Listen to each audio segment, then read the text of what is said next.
Hello there. Welcome to the Maker Manager Money podcast, a podcast to inspire entrepreneurs to keep going and entrepreneurs to just start. My name is Kyle Ariel Knowles, and today's guest is Ryan Rigterink. Ryan founded Leaders Ops, a platform dedicated to empowering leaders through strategic talent management and creating workplaces where people and results thrive. He is also actively involved with Workgaze, a platform focused on helping job seekers and recruiters find a great fit beyond the traditional resume. Since January 2023, Ryan has been simplifying the process of finding the right talent by leveraging Workgaze's data-driven insights into areas like motivation, growth potential, and team alignment. Understanding the challenges entrepreneurs face in building motivated and engaged teams, Ryan's experience with both Leaders Ops and Workgaze provides a unique perspective on attracting, retaining, and leading top talent for long-term success. Ryan is also the author of Redesign Life, Finding Purpose and Balance Amidst Chaos and Uncertainty. Welcome to the show, Ryan. Thanks for having me. That's an extensive intro. Thank you. Okay, where are you dialing in from today? I'm up in Michigan, Saginaw, Michigan. How about yourself? I'm in Highland, Utah, just 30 minutes south of Salt Lake City. Nice. Are you originally from Michigan then? Yeah, I grew up in West Michigan, went to school at Michigan State in the middle of the state, and then about 20 some years ago, originally for a job reload, came to this area, and we've been here ever since. What inspired you to transition from traditional industries to founding Leaders Ops?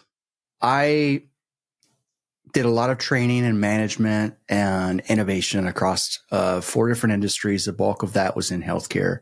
And in that process, I got to see I got a firsthand experience working with hundreds of businesses, as well as was kind of one of the people that a lot of people went to when things were not going well. And so leadership style, how people lead themselves and others, the culture that we create. I had an unusual front row seat to that, both on the individual human level, as well as literally working in and out of hundreds of businesses. And so it became something that I saw was actually quite broken, and started to think about what kind of world I want my kids to grow up in, and what is the workplace that I want them to encounter, and realized that unfortunately that was the exception instead of the rule. And so that was sort of the genesis of kind of the heart motivation of why Leaders Ops came into existence. That makes sense. And how do you believe AI and technology will continue to shape the future of leadership and talent management? So, I have a strong perspective on this that, I'm sure there's a lot of other perspectives that are equally good and might be slightly different. I think what we're building with Workgaze is really leveraging AI and new types of insights that aren't just about like creating more data, but it's understanding or accessing more data and computation, which is, I think, one of the core benefits of AI, but to leverage AI into actually understanding ourselves and other people better. And so I think there's going to be major paradigm shifts that happen in leadership, and how the employer-employee relationship gets shifted and changed in terms of leadership's approaches. There's been an evolution of leadership across the pre-industrial revolution and then the post-industrial revolution. And now we're sort of entering, I think, a new phase where leadership's not just going to be about managing people. It's going to be about managing bots and technology and all the interactions that go into this. And so I think something that I talk about is called ecosystem management or ecosystem leadership, that I think is going to become more prominent, along with, new frameworks of understanding how roles are going to shift and how we can ultimately build better relationships and optimize creating value for each other as an individual or as collectively as a team or company. Okay. And let's go back before you started, your career, and you went to Michigan State, you said, and you got a bachelor's degree in psychology. I did. From psychology to being an entrepreneur. So let's talk about your career before starting your own business, and how did the psychology degree kind of work into the initial jobs that you got out of college, and how has that helped you as an entrepreneur? Yeah, so I think some context that applies before that is even before I went to college. So I grew up in a family business, an agricultural business. And so I literally had started working alongside my father when I was 3. And he was very innovative and open-minded. And so I grew up literally in business and in leading. I was leading people older than myself, in my adolescent years. And so that business mindset and that entrepreneurial spirit was sort of what I grew up in. And so a very strange transition that happened in college was I went to school originally for crop and soil science and ended up switching to psychology, which is quite a leap. Those two interests of like the human piece and sort of the scientific piece have continued on in what I'm doing now and actually inform it from kind of both paradigms, if that makes sense. It does. Okay. So right out of college, then what were some of the initial jobs? You worked corporate for a while, and what were some of those jobs before you started your own business? Yes, I worked in nonprofit. I worked in direct sales and retail. I worked in real estate, which was entrepreneurial. I had some investments in that as well. I also worked in all forms of different healthcare across almost every specialty, from business development, sales, management, and then almost a decade in a specific area of healthcare called genomics and proteomics. So it's oncology, diagnostics, and really human-centered science, if that makes sense. It's actually called precision science or precision medicine. So something that had a predictive value for each person if a particular therapy would work for them I was in that space, but also innovating new business models in that space. And so I've had this strange kind of road of a mix of science and analytics, very human-centered psychology and practical approaches, and then also this whole innovation piece. Eventually, I actually developed a business incubator. So that was my first, I'd say, strong step into the entrepreneurial ecosystem. And have been in love with entrepreneurship ever since, from guest lecturing to helping fellow entrepreneurs to now working in a number of capacities. That's awesome. And so for the audience, to talk about this business incubator you started, what is it? What was it? And what kind of businesses did you help incubate? At the time, I think Michigan was 50th out of 50 states economically. And we were in an area here that was one of the lowest within the state of Michigan in terms of just economic prosperity back at the time. And so the very practical way was, how do we help people and actually love people, if that makes sense, in a practical way, by not just platitudes or goodwill, but how can we do something that practically helps people? And so that was birthed out of that motivation of trying to practically help people step into autonomy and entrepreneurship and launching something that they could do either in place of or in parallel with their career. And so it was a bunch of different light commercial, from retail to just light service. So it was, I guess, a combination, if you think of it as a combination of brick and mortar and light commercial service. I think we had 34 businesses in there at one point. And unfortunately, that sort of went sideways in the real estate bubble crash. Some really bad timing on that piece of it, but learned a lot of lessons, met a lot of great people, and have leveraged some of those experiences in what I'm doing afterwards. Were you working in healthcare before you started Leaders Ops? I was, yeah. So you're working in healthcare, and what was the aha moment for you to go, no, I'm going to go do something different? And did you do that all of a sudden, or did you do it on the side for a while? Just talk about what made you kind of make that decision to go at your own. Well, it was sort of made for me. COVID happened, and so our entire department of the company was in an instant let go. And so I spent some time writing a book back in 2020. That's where the Redesign Life came out of, was experience of probably the 15 to 20 years before that, but that was the period of time that was written in. And then it was sort of using some of my own things that I was teaching others to apply to myself. Like, what do I want to do next? What is my next step? And so that's what was the genesis, or it would have been. I had a great job at the time, and so it's probably, in hindsight, it's one of those things where it probably was good that I had that push because it's as you know, it's hard to leave a good situation to just take a giant risk. So when you were let go because of COVID, and what was the I guess what made you decide to write a book during that period? Yeah, that's a good question. I think I had always wanted to. I had gone through quite a process where initially what became the book started out as more of a cathartic process of internal processing and writing as a form of just getting thoughts and things onto paper. And then it was rewritten and rewritten and rewritten and rewritten into a format that could serve other people.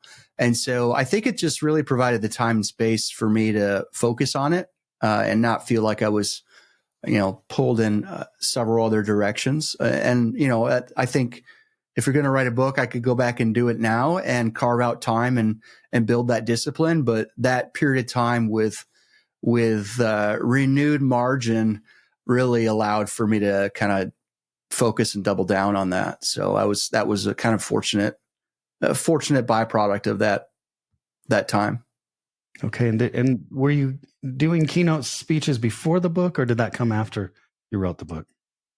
Yeah. So keynotes came after, but it's interesting. I spoke at a conference and I was pulled aside by a couple professional speakers, and they basically said, have you thought about doing this professionally? And I'm like, not really, quite honestly. It's like, oh, you're pretty good at it. You should think about doing it. And I'm like, well, I never really thought about it as an industry or a business. I had been speaking on behalf of companies, most of which in healthcare, for 20 some years, even training others how to speak and present and train and interact and things like that. And so the underlying skills were there, but I hadn't really thought about applying them in a professional speaking capacity for myself. So that was somebody else kind of helping me recognize the opportunity there. Okay. How long did it take you to write Redesign Life then? Well, that's a great question. It was originally the original manuscripts, which are not published, and I don't even think they're around anymore. That happened over the course of a couple of years before this. What COVID was me taking a fresh look at all this stuff that I had written and take a look at how can I rewrite that in a way that can serve other people. And so I would say the original writing over probably 2 to 3 years, the rewriting, it's a good question. I would say probably over the course of maybe 4 months or something like that. It's a little bit of a guess on my part. I don't remember the timeline exactly. Okay. And originally when you were writing the manuscripts, then you, I've gone through your book and you were processing a lot of things. And the title itself, Redesign Life, in several different areas that you identify in here. There were, let's put it bluntly, maybe problems in different areas of your life, and you worked through those. And the manuscript that you originally wrote was kind of working through each of these areas.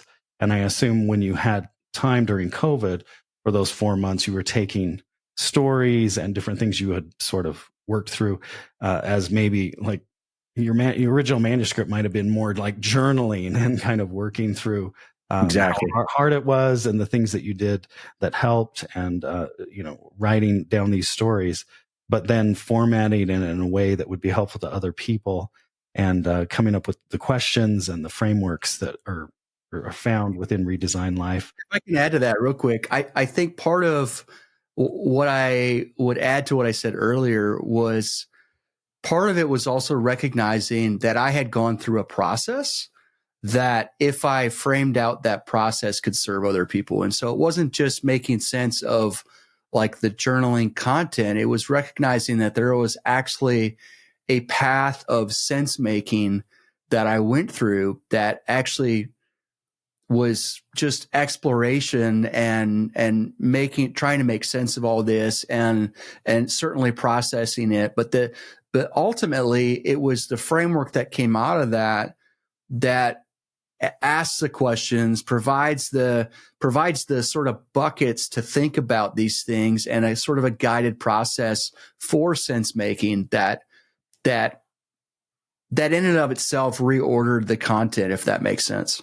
Yeah, and so that was the goal when you tackled it for four months then.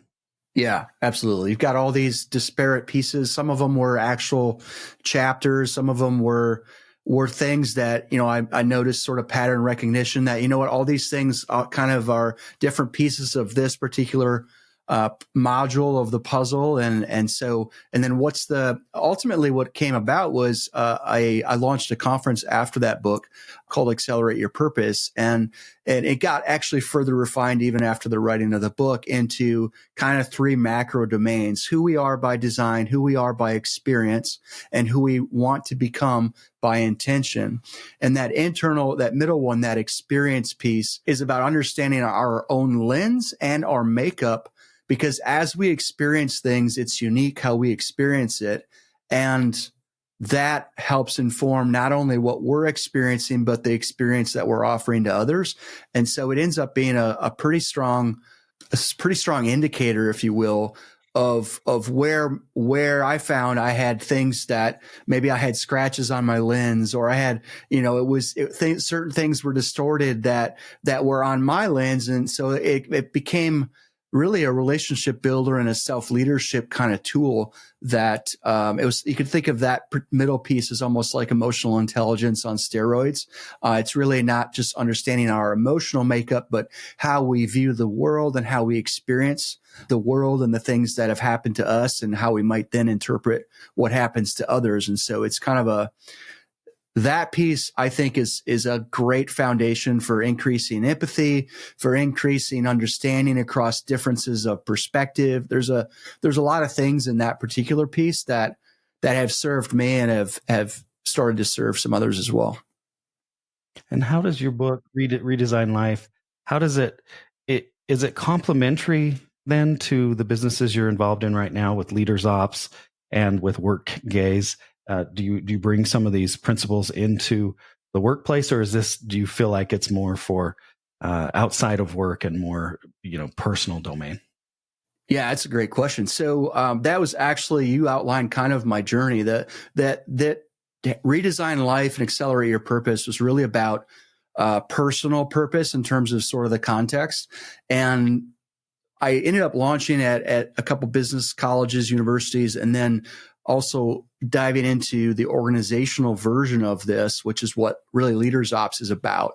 And so it's thinking about purpose management and leading ourselves from the inside out is sort of the first piece. And then the case study that I did that was really the cornerstone of what Leaders Ops offers to leaders of organizations is the organizational version of that. And so even within Workgaze, we've got 3 different types of insights. Which are all future present insights versus just recruiting and identifying talent based on what somebody has done in the past alone. That was one of the key paradigm shifts out of the case study was, we traditionally or historically, we recruit based on the past, we manage the present, but what both the employer and the future prospective employee wants is how do we build the most valuable shared future?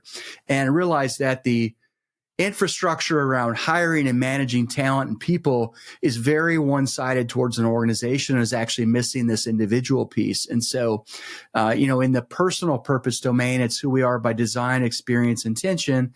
In the fit connection and talent acquisition, it's the team fit, the motivation fit, and the career growth fit that are the parallel sort of equivalents that both employers and job seekers can now get greater insights into how to identify the places I want to work for the career I want to have and where I want to navigate to and who I want to become. And then vice versa. How do we identify hidden talent that that maybe all their qualifications aren't perfect or 100%, but they're really vested in the future value proposition that we could offer them. And so it ends up being a predictor of engagement and retention by adding some of these missing insights into the more holistic 3D picture of people. You talked about workshops. You took the book into universities, and it sounds like you did some courses and workshops and things like that. Are those still available? Do you have some online content related to Redesign Life that people can tap into? Yeah, so I have Accelerate Your Purpose is sort of the personal purpose piece of that. So I do offer coaching and some cohorts from time to time on that. I also, we're in the process of launching Workgaze in terms of that. So we're enrolling. You can join the wait list if you're a job seeker or an employer and you want to gain these sort of different kinds of insights for that. And then I do, through Leaders Ops, have a few different offers. So AI and leadership, I offer a engagement package where it's basically a SWOT analysis, both on threat, strengths, weaknesses, threats in terms of your particular business, and really thinking about it from a future present perspective. Where could AI disrupt your value creation model, and where can it actually come alongside and amplify it? And so that's both innovation and sort of AI analysis on a business model approach. Okay, and that's leadersops.com, where you can find more information about that. And then Yes. And then Workgaze, GAZE.com is where you can find That's out correct. more information about Workgaze. And again, that's a platform. That's a software. It is. It is correct. For what we were talking about earlier. I did forget to mention I have a 8-week program that is really about re-engineering and redesigning the human experience. So taking the insights that came out of the case study and the key paradigm shifts and some frameworks and applications where we had some phenomenal results that came out of that. But how do we apply that across every stage of the employee life cycle? And so it's sort of like, if you think about, you hire a designer and an architect, if you're going to build a human experience in your restaurant or whatever you're building, this is sort of the human equivalent of that, of how do we actually reverse engineer and greatly improve the interactions and the relationship between employers and employees that translate into what most employers are looking for, which is higher productivity, genuine natural engagement, discretionary effort, retention, like all the things we're after. This is building the right foundations to accomplish that. Okay. And if you could summarize, what are 3 things that business owners or managers can do to help with engagement? So one is directly correlated with one of the paradigms shifts is, what's much more powerful than one company vision is recognizing that everybody hopefully has their own vision for their life and their career. And so recognizing that as a business leader, I'm not just hiring people to serve my vision, but the more I can show up to serve their vision, the more people will be invested and accelerate towards self-management. And so it's recognizing that, getting curious about what is meaningful to each person, and then driving those conversations and just, hey, why do you work here? What is of value? What have you experienced that you love, that, what would you like to see changed? I think if we can do those things and make those shifts and implement on that, it has a huge impact on really the human side of work. We all know practically, we've all had those bosses where we do what we have to and not anymore. And then we've got others that we will run through a wall for because we just know, they're there for us and we're really invested in that. And so I think when it comes to leading people, it's about a lot of these human elements that, we've optimized for efficiency. We've optimized for so many things in business, but I don't think we've optimized well for human experience and engagement. And that is really, it's about the individuals that work for you. And understanding what's the value that I create for them beyond the paycheck? Because they can go down the road and make, as much or in some cases more. I know lots of people who have actually taken a pay cut to go someplace where they feel valued, they're more invested, they enjoy the culture, the work, whatever. And so it's getting out of the paycheck mindset. Obviously, we work for pay, right? That doesn't go away, but it's recognizing that's only part of the picture is a good starting point. I love that answer because I feel like a lot of companies, it's the company way, it's the company vision, and I like that kind of different approach where, of course, the company has a vision, but everyone that works there has their own personal vision of what they want out of their own career, and helping them succeed with their vision can help you succeed with the company vision as well. Absolutely. It's kind of the golden rule in practice, right? It's if the organization is focused on helping their people, the people are more invested to help the company succeed. And so when you get both of those working together, it's a powerful combination. Yeah, that's great. So we've talked about AI a little bit. What kind of AI tools do you use personally for yourself personally and for work? What kind of AI tools and workflows have you adopted? Yeah, Chat GPT is a big one. We're actually starting to experiment with some other models for Workgaze specifically. So building some automation bots on a number of different things. So personally, I get a lot of benefit just out of leveraging Chat GPT. It's a great thought partner. It's probably the way I use it the most. But there's a lot of capabilities that I need to probably use it in more ways than I do in my current routines. How about you? What do you have certain tools that you use in AI and automation? I'm bouncing between Perplexity and ChatGPT and Claude. Yeah. Asking, doing similar prompts with each.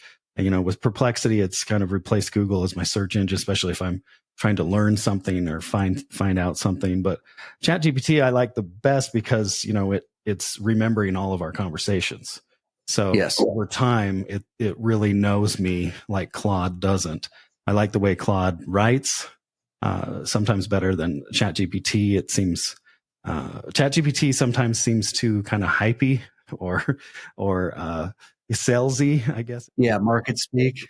Yeah, and Claude is a little more maybe academic or less like salesy. So, but yeah, I'm bouncing between those three. But I haven't gone into automation, and I hear Zapier or Make and utilizing those is really helping people to improve their productivity. So I want to kind of dive into those. Have you had an aha moment with AI or something you did with AI where you went, oh my word, this is amazing? Yeah, I think several times where uploading a document like it's a search engine on steroids, but I've been really impressed with the granularity of using it as a thought partner. And sometimes I will put in what I write, and I think very technically sometimes, and I put that in there, and then what it spits out is so much clearer in terms of communication, because sometimes I'm so in the weeds on a topic that I'm thinking about too many things and trying to articulate maybe too much at one time. And so it's been a great thought partner for not only offering a different lens at times, but also taking my own language and making it more effective and more succinct. And so that's been powerful. I love it. One of the use cases that I did a few weeks ago was just to have ChatGPT. I just was going on a walk and I just used conversation mode and asked ChatGPT to read me the Constitution. And it's so amazing. I can't wait till we get to the point, and maybe there is some app out there that you can do this, but I would love to take, Redesign Life and have the audio version, or at least upload the text and have ChatGPT read it to me, because then you can start asking questions related to anything. So you could say, go back to chapter 1 and remind me about, the questions at the end of chapter 1. What were those questions again? And you can have this whole conversation as you're listening to a book instead of just listening to it. Yeah, it sounds like the future of reading right there. Yeah, it's great, because then you have the teacher or the author, someone that knows the book intimately, can have a conversation with you about it. I would even be interested in hearing ChatGPT's summarize the book for me. That's not something I've done, but that would be interesting. Yeah, if you got the manuscript, you could just upload it and have it summarized and start. Exactly. Yeah, you're giving me ideas. I love it. Yeah. The other tool that I use a ton, and I use it, it's my secret for my podcast, and that's Notebook LM. It's by Google. I don't know if you've used it yet, but I just heard about it, but I have not used it yet. Yeah, if you have a Gmail account, you can just go to notebooklm.google.com, and basically it allows you to upload. I think right now it's up to 50 documents. So I can go take your LinkedIn profile, I can take your website. You can link to websites and upload transcripts or anything you want, and then it basically, that little notebook you just created is its own GPT. So then you can ask questions about the documents in there. You can have it analyze, you can have it summarize it, and then you can also click to generate a podcast from all those documents. So for all my guests, I listen to probably a 10 to 20 minute podcast about them once I load all these things in, and then I can write down different questions or things like that. And it will help me write intros and things like that. Yeah, excellent. Yeah, absolutely. In fact, if you would forward that to me, I would love to hear what it produced for you. Yeah, for sure. And you can just download the audio file. So I'll just text it to you and you can take a listen to it. Excellent. Appreciate that. Awesome. Okay, Ryan, I have just a few more questions to get to know you a little bit more personally. First of all, what's the most exciting thing you're working on right now? I'm working on a couple things that I can't disclose yet. That's honestly the first thing that comes to mind. Some things I can disclose. There's a talent coalition coming together in our region to really think about some of the things that I'm proposing and others are advocating for as well, that are the unification of the talent gaps and a lack of unification across high school, higher ed, and the workforce is a problem that is actually in some ways growing over time. And so we're looking at tackling that, and that's getting a group of PhDs in the same room, all with a heart and some pretty strong intellect to tackle that. I'm very excited about that. The other thing I'd say that I'm really energized about is we're actually doing some data infrastructure changes that are going to set up some really never seen before functionality on what we're building in Workgaze. So I'm excited about what's to come on that. That's really cool. Ryan, what's your number one skill? I don't know if my wife would agree with this, but I would say listening. Okay. Well, that is I've literally made a career out of asking questions. So I'm insanely curious, and I love to learn, and so I ask a lot of questions, and I have trained myself to not be thinking of my response, but to thoroughly, when I'm not distracted, let me throw that caveat in there. When I'm not distracted, really invested in their answer, not my response to their answer. And so that's accelerated my career. It's accelerated relationships. It's improved relationships, and it's served me well. I think if I had to pick one, that would probably be it. I like that. And I think being a good listener, it takes asking questions to listen, right?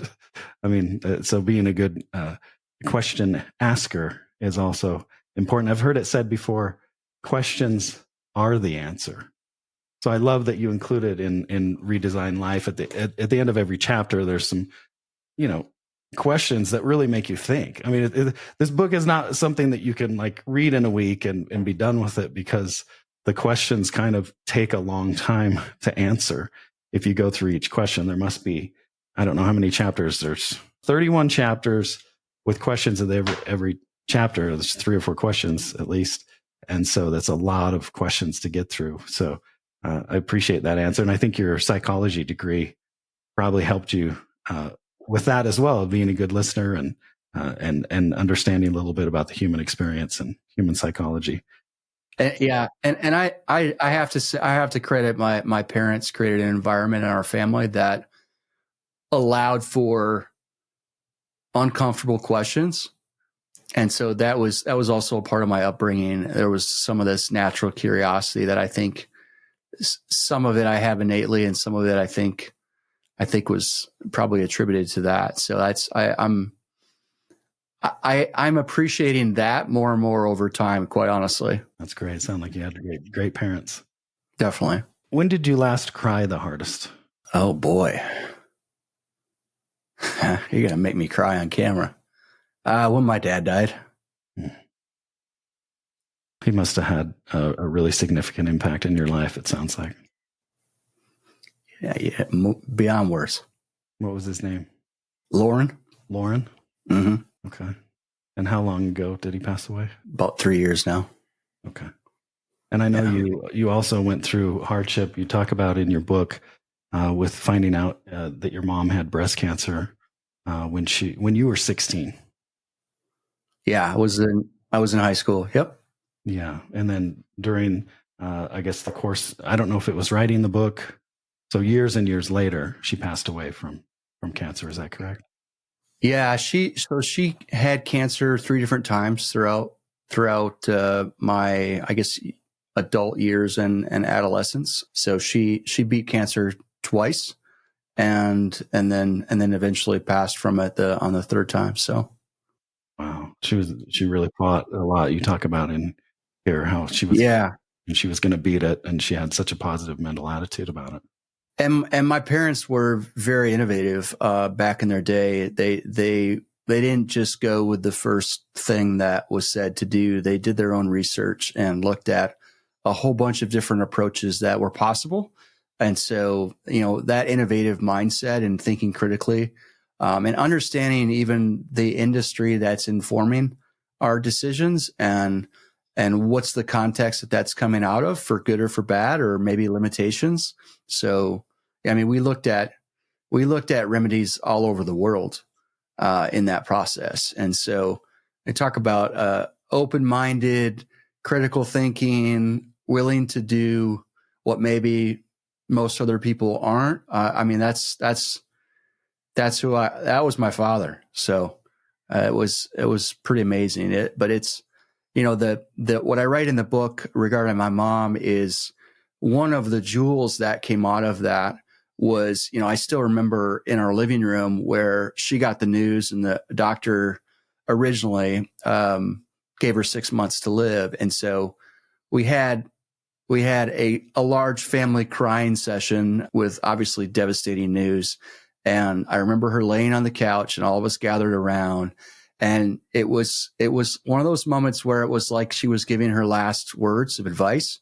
And anytime there's that type of context, right? It leaves a mark, and it's way elevated in importance. And I remember her telling all of us, love God, love people. That's it. And so it was profound because of the context and the moment that it happened. But, we can talk about all these things that are complicated, and our world is getting more and more complex. And I can make something simple complex. I think anybody can. I think the real challenge is to take complexity and bring it down to something simple. And that was definitely a moment in time that was that. It's amazing advice. Amazing advice at that time. And what was your mom's name? Sharon. Sharon. Okay. So Lauren and Sharon. Lauren and Sharon. Yep. Legacy right there. Yeah. That's so great. And you're carrying on the advice they've given and the lives they lived as well. So thank you for sharing that. Other than Redesign Life, your book, is there any other book that you recommend the most to people? Oh, that's a really good question. I have hundreds, if not thousands, of books. This might be a strange one to mention, but there's one called Obviously Awesome. It's actually about marketing position, but I really love it in the process it mentally takes you through to think about, it can be applied towards so many things, because the paradigm and how we go about thinking about a thing actually sets the boundaries that we build within. And from a marketing positioning standpoint, it's powerful because it sets the context of which somebody thinks about your product or service. But it's so true from like even a personal identity or an industry or even a macro society paradigm. The reason I say that is because I'm now involved with what's really considered ecosystem entrepreneurship, and the core of that is actually changing the paradigm that people are thinking through. And that book is a guided process on how to think, and it's tailored for like marketing and marketing positioning kind of thing. But the underlying process, I think, is brilliant for applying towards a whole host of things. Obviously awesome. Yeah. It's a orange cover. Okay. I'll check it out for sure. Now I have just a lightning round of questions for you, Ryan, and we can wrap up here just to get to know you a little bit better. What's your favorite candy bar? Payday. Favorite music artist? Oh, probably Tim McGraw. I was going to say the particular song, Be Patient and Kind, I think is amazing. Favorite cereal? Oh, I don't eat cereal, but I would say growing up, it was like Rice Krispies or Fruit Loops or something like that. But I haven't had cereal in a couple decades. Okay. Mac or PC? I use PCs and I aspire to use more Macs. Google or Microsoft? Oh gosh. I have mixed feelings about both. That means you use both then. Yes, I do. Dogs or cats? Dogs. That's an easy one. Phantom or Les Mis? Oh, Les Mis. And last question for you, Ryan. What's the worst thing about being an entrepreneur, and what's the best thing about being an entrepreneur?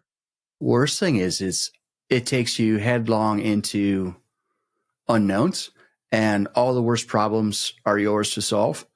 And so it's literally creating a map at times, and it's doing it in the context where we don't know what we don't know. And so it can be terrorizing.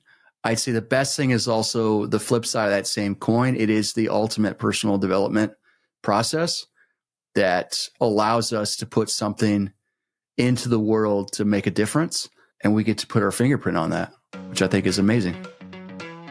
I love those answers, Ryan. Thank you so much for being generous with your time today. I've loved learning about Leaders Ops and Workgaze, and learning more about Redesign Life, your book. And I can't wait to share your episode with the world. Thank you for being here today. Thank you so much for having me on. I really enjoyed the conversation, and even tearing up remembering my folks. So thanks for those questions as well. A shout out to Lauren and Sharon.